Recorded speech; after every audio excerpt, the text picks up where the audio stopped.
Bonjour, chers téléspectateurs de Mandé TV. Bienvenue à notre café littéraire Boulevard des Écrivains, dont le sujet d'aujourd'hui est la rentrée littéraire du Mali. La rentrée littéraire du Mali, dont le directeur est Ibrahima Aya. Bonjour. Bonjour. Merci d'avoir accepté notre invitation, Ibrahima Aya, donc promoteur de la rentrée littéraire, qui est un événement culturel autour du livre depuis très longtemps. Alors, comment vous est venue l'idée de la rentrée littéraire? Bonjour Sirafili. Bonjour. Bonjour, je voudrais d'abord saluer vos téléspectateurs et leur dire merci pour ce moment d'attention. Alors, la rentrée littéraire du Mali, disons maintenant à 15 ans. Ça veut dire qu'elle a été créée en 2008. Donc, c'est un événement littéraire, mais aussi culturel. Et d'où est venue l'idée? L'idée est venue d'un constat en fait. Nous étions plusieurs acteurs du livre, des écrivains et des éditeurs, à se poser la question sur l'état de la littérature au Mali.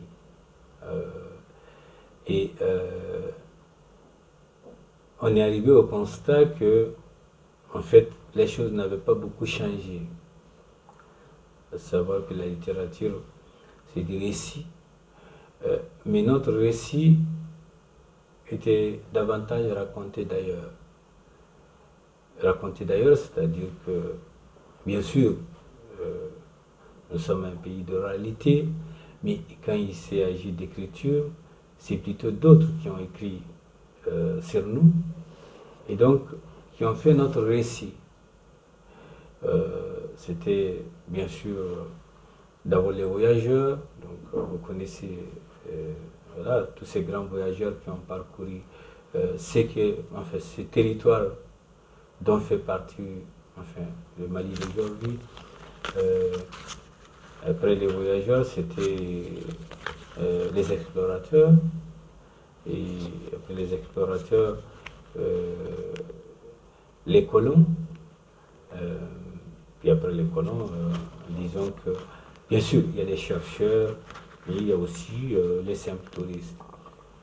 Et donc, bien sûr, tout ceci racontait le Mali, racontait l'Afrique, et tout ça c'est bien. Hein. Je ne dis pas que... Non, c'est une formidable chose que d'autres vous racontent. On peut en être fier, c'est pas Donc, pour rien. vous voulez dire que notre littérature est née hors du continent? Non, c'est pas ça. Je voudrais dire. Je disais déjà tantôt que, bien sûr,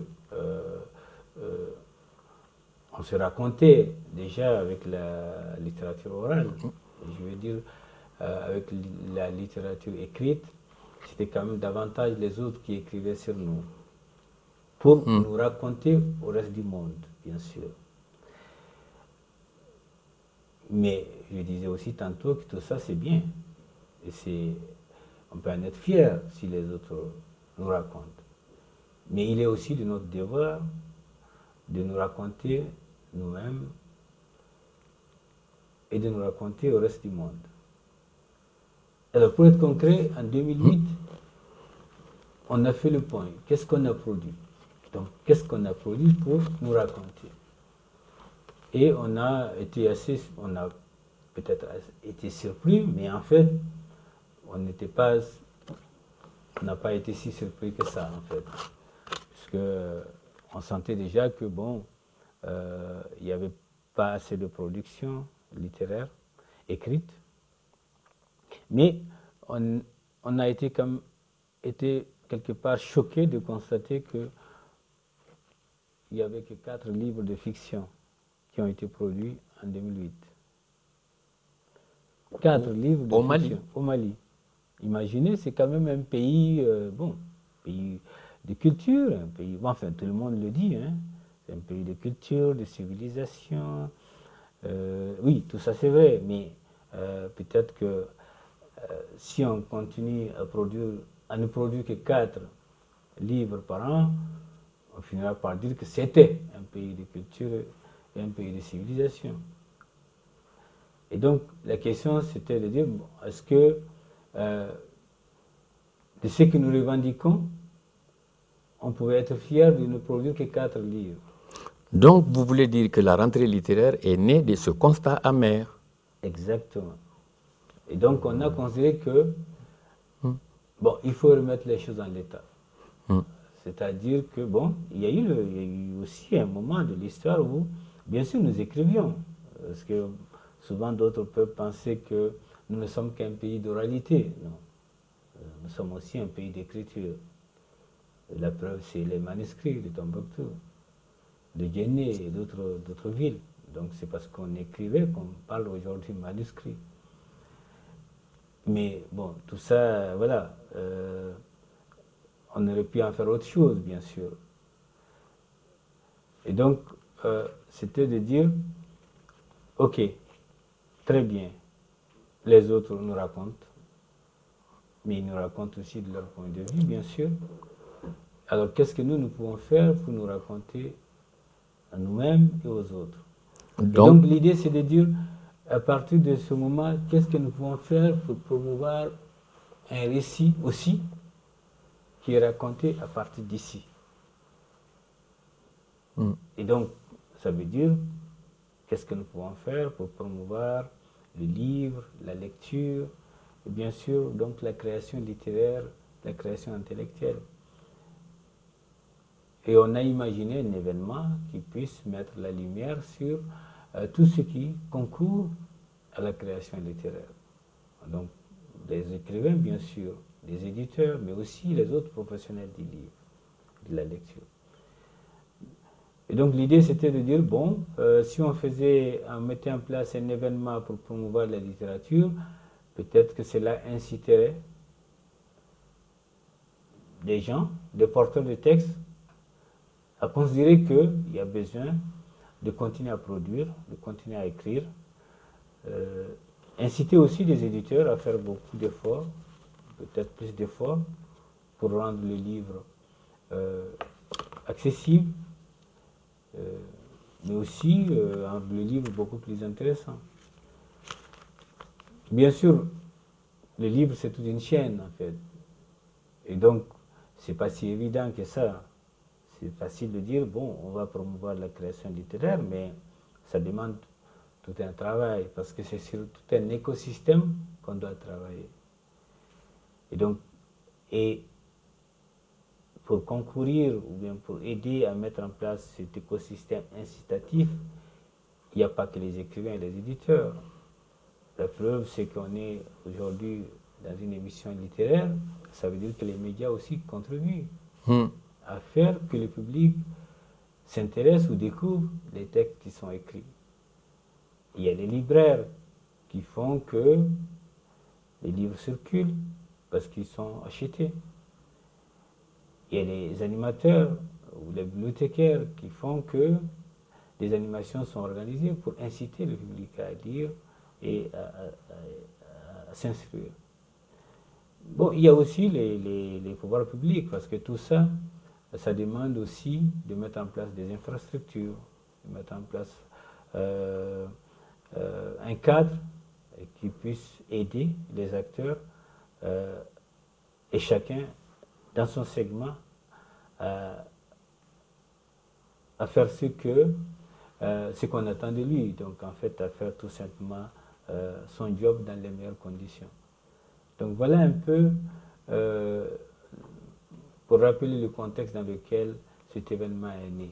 Disons que, pour résumer, on a fait le constat qu'on produisait très peu, que c'était produit aussi davantage d'ailleurs, et que, en fait, nous ne faisons pas nous-mêmes assez d'efforts pour prendre en main notre propre récit. Vous, au départ, comment est-ce que donc, vous avez mis ça en route? Alors, bien sûr, Qui étiez-vous? Nous étions plusieurs et j'ai le devoir, bien sûr, de citer notamment Aïda Madi Diallo, qui est la co-directrice qui est la co-directrice de la rentrée littéraire, et donc, et bien d'autres acteurs du livre. Et donc, on a conçu cet événement en faisant en sorte que, à la fois, ce soit un événement ouvert, mais aussi quelque chose qui rassemble les gens, mais aussi quelque chose qui soit constamment en phase avec les enjeux de société. Donc l'idée était celle-ci: comment mettre en place à la fois un espace de partage de l'imaginaire, mais aussi un espace de débat sur les enjeux de société. Et donc on a essayé de construire la rentrée littéraire en partant de ces enjeux-là. Et aujourd'hui, bien sûr, le soubassement de la rentrée littéraire repose sur ça. À la fois un espace qui rassemble des écrivains, des intellectuels, des artistes, et un grand public pour dialoguer, pour discuter, pour partager bien sûr des œuvres de fiction, mais aussi cet espace est ouvert pour un débat de société, un débat libre, accessible et d'ailleurs gratuit. Parce que l'idée aussi était que on avait envie de construire un événement qui soit vraiment ouvert et qui soit particulièrement dirigé vers les jeunes. On sait que les jeunes n'ont pas assez de moyens, mais en même temps, c'est quand même la couche majoritaire de notre population. C'est aussi le devenir de notre pays. Et donc, l'idée de faire est de faire en sorte que l'événement investisse les lieux où cette jeunesse apprend, se cultive, où cette jeunesse dialogue aussi avec les autres. Et donc, pour faire cela, on a fait conçu l'événement de manière à ce que ce n'est pas les gens qui viennent vraiment à l'événement, parce qu'on savait qu'au départ, ce n'était pas si évident de faire venir les gens au livre, mais c'est d'amener le livre là où les gens l'attendent. Et donc là où les gens vont pour apprendre et se cultiver. Principalement les écoles. Les écoles, les universités et les espaces culturels. Donc c'est de dire, on va aller trouver les jeunes là où ils sont pour leur donner envie de lire et d'apprendre. Donc, en résumé, cet événement aujourd'hui, c'est quoi? C'est donc un espace de partage de l'imaginaire et un espace de débat sur les enjeux de société qui se déroule en plusieurs endroits de Bamako et dans d'autres villes. Et ces endroits, c'est quoi? C'est les universités, c'est les écoles et c'est les espaces culturels. Donc, on fait en sorte que pendant une semaine, on ait un événement ouvert vraiment au grand public et un événement aussi très accessible. Et on est parti du principe que toutes les rencontres, toutes les manifestations que nous organisons soient à la fois libres d'accès, mais aussi gratuites. Et donc, c'est pour insister sur ce point, justement à l'adresse de vos téléspectateurs, et les inviter, comme chaque année, à venir. Massivement. C'est ouvert et c'est gratuit. Et on pense que c'est essentiel, vu d'abord d'ailleurs le contexte que nous vivons, et ce n'est pas si évident, mais c'est extrêmement important pour une population qui est très jeune et qui, pour l'instant, manque aussi de moyens. Donc, voilà un peu. Vous voulez dire que le rôle fondamental de la rentrée littéraire, c'est de pousser, vous avez dit, les jeunes, plusieurs fois dans votre intervention, les jeunes plutôt à aller vers la lecture. Ce partage-là dont vous parlez n'est autre chose que la lecture. Oui, la lecture, bien sûr. C'est-à-dire qu'on partage le livre aussi par la lecture, évidemment. On insiste beaucoup sur les jeunes, parce que c'est vrai que c'est notre public privilégié. Mais bien sûr, c'est un événement qui est destiné à tout le monde, disons au grand public. Même si nous faisons en sorte que, prioritairement, nous donnons accès, bien sûr, nous donnons la possibilité aux jeunes de rencontrer les écrivains et les porteurs de textes. Donc, quand je dis jeunes, c'est bien sûr lié au fait qu'à la fois, pour nous, c'est un public prioritaire, mais c'est aussi parce que, tout simplement, c'est le grand public, parce que nous sommes une population très jeune. Alors, l'autre chose que je voulais souligner, c'est que au départ, bien sûr, on avait conçu la rentrée littéraire à Bamako. Mais l'idée n'était pas de se limiter seulement à Bamako. Dès le départ, l'idée c'était d'étendre l'événement à d'autres localités. De décentraliser.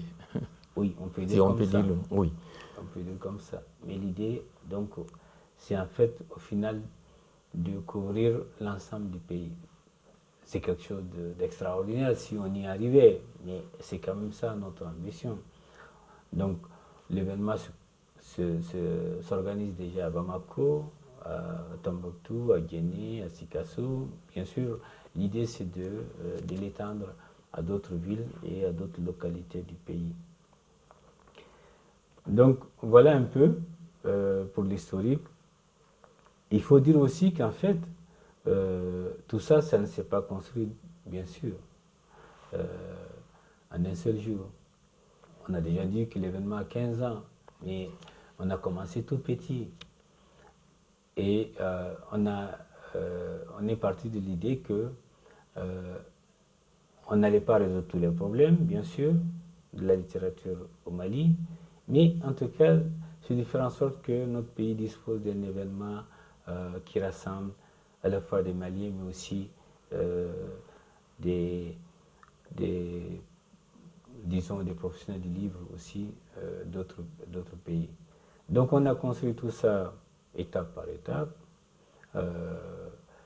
et on a construit ça avec l'aide, bien sûr, de nos partenaires. Bien sûr, à commencer par aussi, on a bénéficié régulièrement de l'appui aussi du gouvernement malien. Et donc, c'est tous ces partenaires qu'on a réussi à convaincre d'être à nos côtés, mais surtout de rester à nos côtés, parce qu'on peut commencer, mais ça peut ne pas continuer. Donc je pense que aujourd'hui, le fait d'avoir réussi à convaincre nos différents partenaires à rester avec nous et à nos côtés, c'est quand même quelque chose de très important. Et donc aujourd'hui, je pense que nous bénéficions de l'appui d'un certain nombre de partenaires qui nous permet qui nous aide à développer l'événement. Mais il faut aussi dire que tout ça, ça a été un travail de bénévoles dès le départ. Je pense que les bénévoles, d'abord, parce que ça a été créé par des écrivains et des éditeurs, et donc des gens qui se sentent concernés directement, et qui n'ont pas attendu que d'autres, à leur place, fassent l'effort de construire cet événement. Donc, ils se sont investis, avec d'ailleurs souvent leurs propres moyens, pour mettre en place, asseoir cet événement. Donc, nous nous sommes investis, vous vous êtes investis. Donc vous-même, oui, en tant qu'écrivain et producteur de livres, donc la rentrée a commencé très très difficilement, a évolué. Déjà, vous avez dit difficilement, mais vous avez osé. Et vous avez cru que, bon, ce n'est pas que les choses sont difficiles que nous n'osons pas, mais c'est parce que nous n'osons pas qu'elles sont difficiles. Donc c'était d'abord un travail de bénévole. Et donc, aujourd'hui encore, c'est un travail de bénévole. Peut-être qu'on voit souvent Ibrahim Aya, mais en fait, on a aujourd'hui un comité de programmation qui rassemble à la fois des Maliens, mais des professionnels du livre d'autres pays. Et donc, je peux donner un exemple, dans le comité de programmation de cette année, et puis les autres années d'ailleurs, il y a une Belge, une écrivaine belge, il y a un Français, donc un écrivain essayiste français, il y a une éditrice algérienne et une auteure algérienne, il y a un auteur maliano-suisse, si on peut dire comme ça. Donc voilà, et puis il y a aussi un dramaturge québécois, donc du Canada. Donc vous voyez, c'est pas que des Maliens seulement, mais c'est des Maliens aussi avec d'autres acteurs du livre, d'autres pays, et ensemble nous construisons chaque année cet événement. Oui, la rentrée littéraire, c'est aussi culture en partage. Absolument. Donc voilà un peu. Et tout ce monde, ce qui est assez intéressant et passionnant, c'est comment des gens de différents pays s'investissent pour faire connaître cet événement au Mali. Nous, je trouve ça tout simplement extraordinaire parce que je pense que c'est ça qui fait vivre en fait la rentrée littéraire du Mali. Moi, je peux souvent témoigner de l'investissement de beaucoup de gens, comme Véronica Mabardi, que tu viens d'évoquer, et qui organisait des séances de formation au jeu théâtral à l'intention des jeunes étudiants de l'INA et du conservatoire. Tout à fait. Donc, en fait, c'est comme ça que fonctionne la rentrée littéraire. Voilà, chacun s'y met, en fait. À la fois ceux qui vivent au Mali, mais ceux qui aussi sont à l'étranger et qui nous rendent visite d'ailleurs, parce qu'en fait, à la veille de l'événement, ils viennent et nous peaufinons ensemble le programme et nous le mettons en place. Donc en fait, ce n'est pas seulement une contribution en distanciel, c'est aussi, ils viennent, et j'ajoute, et ça c'est l'adresse des Maliens, ils viennent avec leurs propres moyens pour nous aider à mettre tout ça en place. C'est extrêmement important parce que tout simplement, je pense qu'on a réussi à convaincre pas mal de monde autour des objectifs de cet événement. Mais parce que la rentrée littéraire les a convaincus.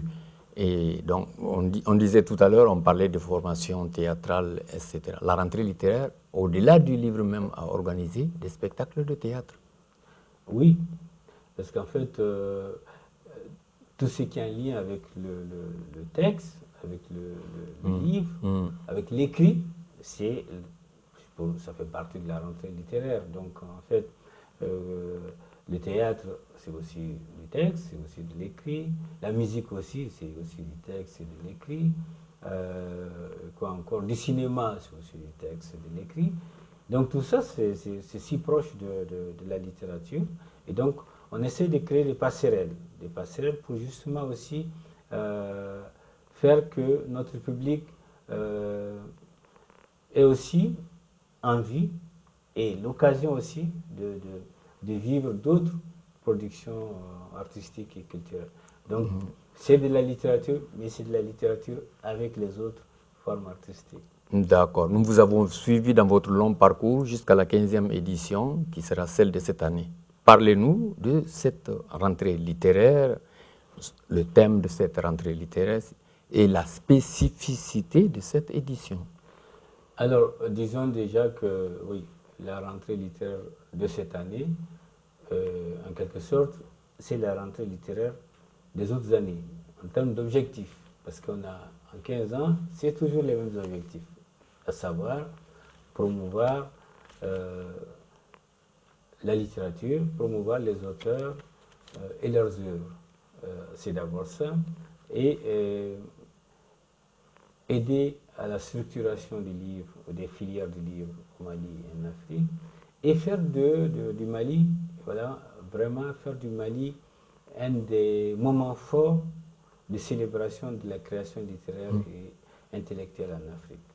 Et aujourd'hui, je pense que nous sommes en passe de réussir notre pari, parce qu'aujourd'hui, la rentrée littéraire du Mali fait partie de l'agenda culturel africain, Donc c'est connu, c'est un événement mobilisateur qui fait venir des écrivains, des artistes, à la fois bien sûr du Mali, mais de l'Afrique et des autres continents. Donc c'est un événement qui place le Mali maintenant dans l'agenda culturel africain en matière de promotion de la littérature.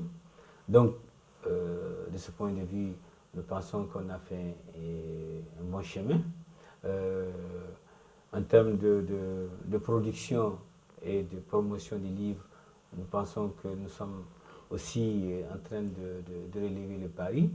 Je disais tantôt qu'en 2008, Il on n'y avait avait que 4 livres de fiction.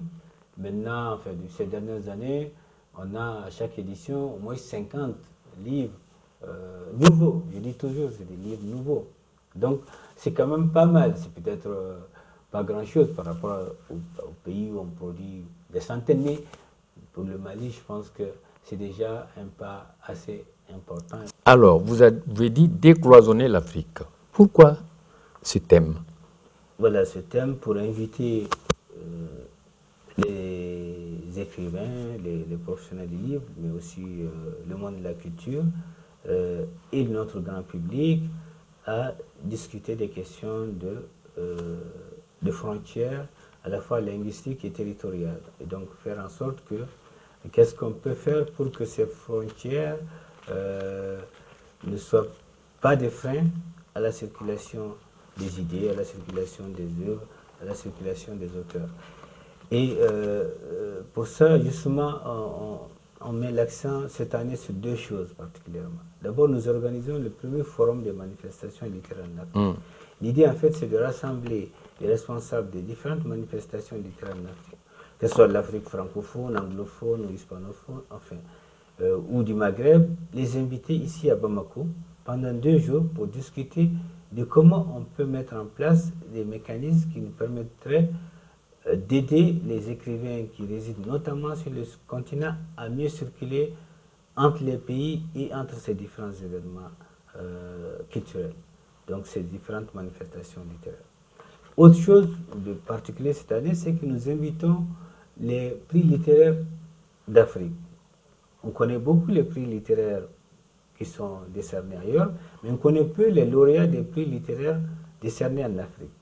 Et donc, pour être dans le même ordre d'idée, on invite cette année beaucoup de lauréats de prix littéraires décernés en Afrique à venir partager avec le public malien leurs œuvres qui ont justement été primées. Mais pour résumer et inviter le grand public malien à être présent, c'est de rappeler que la rentrée littéraire du Mali, c'est 100 manifestations littéraires et artistiques gratuites. C'est 100 écrivains et artistes maliens qui seront disponibles pour échanger avec ce public. C'est 50 invités internationaux qui sont disponibles pour discuter, pour échanger, pour partager avec ce grand public. C'est 6 universités qui accueillent ces manifestations. C'est 30 lycées qui vont accueillir des dédicaces. Et je disais tantôt, c'est le premier forum de manifestations littéraires en Afrique. Et enfin, c'est aussi les prix littéraires 2023. Donc, bien sûr, quand on dit rentrée littéraire, il y a les livres, il y a la librairie de la rentrée. Et donc, nous invitons le public à être présent. Le programme, il est disponible sur le site de la rentrée littéraire du Mali. C'est www.rentreelittéraire-du-mali.org. Je rappelle encore, toutes ces manifestations sont libres et gratuites. Donc voilà, la prochaine rentrée littéraire 2023, c'est du 21 au 25 février. Et l'appel est donné, donc c'est disponible sur toutes les places de Bamako, pas seulement de Bamako. Donc, les étudiants, les élèves, les amateurs du livre, tout le monde donc, peut entrer en contact. Tout le monde est invité et tout le monde peut entrer en contact avec le programme. Je remercie tous ceux qui accueillent cet événement, c'est-à-dire les universités, les écoles, les centres culturels, les villes. Tout le monde, nous leur disons merci. Merci d'être restés avec nous, de continuer avec nous. Et voilà, nous sommes ensemble en train de construire un événement qui va compter. et qui compte déjà en fait. Merci M. Ibrahima Aya d'avoir accepté l'invitation de Mandé TV pour ce café littéraire Boulevard des écrivains autour de l'événement culturel, j'allais dire artistique et culturel, la rentrée littéraire du Mali qui va se passer donc du 21 au 25 février 2023. Merci à Mandé TV et merci pour le formidable travail que vous faites. Chers téléspectateurs de Mandé TV, ainsi prend fin notre café Boulevard des écrivains autour de la rentrée littéraire. Et nous vous donnons rendez-vous pour un autre café littéraire. Merci. Merci.